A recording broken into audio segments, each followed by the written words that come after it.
माननीय सभापति जी, हमारे मंत्री महोदय ने जो बिल पेश किया है उसका मैं समर्थन करता हूँ। जो कानून हमारे पास हैं उनसे सब कुछ किया जा सकता है। अपराधी दंडों को दंडित किया जा सकता है, उसके खिलाफ मुकदमा चलाया जा सकता है और विशेष अदालतों की कोई आवश्यकता नहीं है। कोई भी काम जो जल्दबाजी में किया जाता है उसका नतीजा अच्छा नहीं निकलता है। शांतिपूर्वक, धैर्य तथा व्यवस्था के साथ काम होना चाहिए और हर अपराधी को न्याय मिलना चाहिए। वर्तमान समय में विशेष अदालतों का कोई महत्व नहीं है।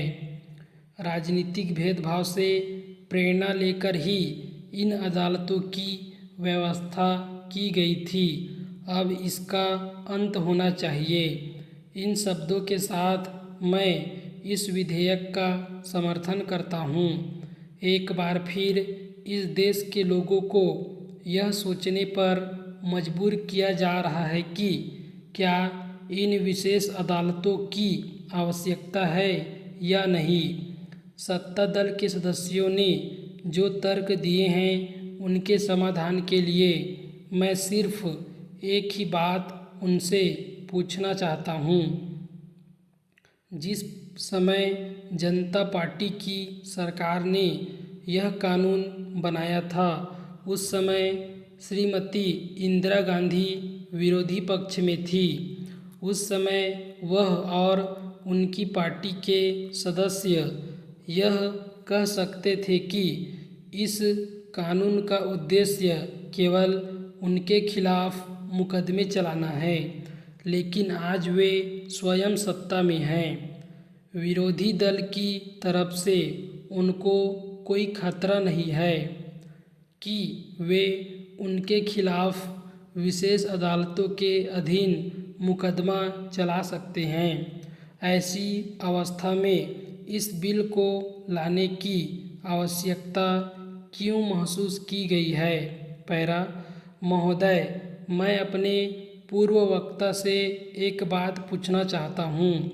भारत में कानून और व्यवस्था की जितनी खराब स्थिति आज है, क्या इससे ज़्यादा खराब पहले भी कभी हुई है? क्या यह उस समय भी इतनी ही खराब थी जब देश में आपातकाल की घोषणा की गई थी? डाकुओं के नाम पर हजारों लोगों को उत्तर प्रदेश में गोली मार दी गई। कई हजार लोगों को पुलिस ने घरों में जाकर गोली से मार दिया। इतना कुछ होने पर भी आपातकाल की घोषणा नहीं की गई। आज जबकि आर्थिक और राजनीतिक घटनाएं हो रही हैं, उनका मुकाबला करने के लिए विशेष अदालतों का सहारा क्यों लिया जा रहा है? यह बिल लाने का हमारा उद्देश्य राजनीतिक नहीं था। हमारा उद्देश्य यह था कि संविधान के द्वारा यदि इस देश के लोगों के हितों को नुकसान पहुँचे तो लोगों को राजनीतिक और आर्थिक अपराध करने से रोका जा सके। श्रीमान, इस बिल को लाने का उद्देश्य यह था कि देश के राजनीतिक और सामाजिक कार्यकर्ताओं को स्वच्छ प्रशासन देने के लिए मजबूर किया जाए।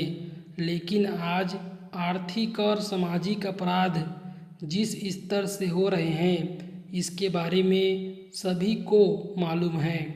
आज आपके वित्त मंत्री विदेशों से कमीशन तय करके इस देश के भाग्य को तय करते हैं। अतः देश के सभी मंत्रियों को चाहिए कि वे ऐसा कोई काम न करें जिससे देश की गरिमा को ठेस पहुँचे, क्योंकि सभी जानते हैं कि गलत काम तो गलत ही होता है।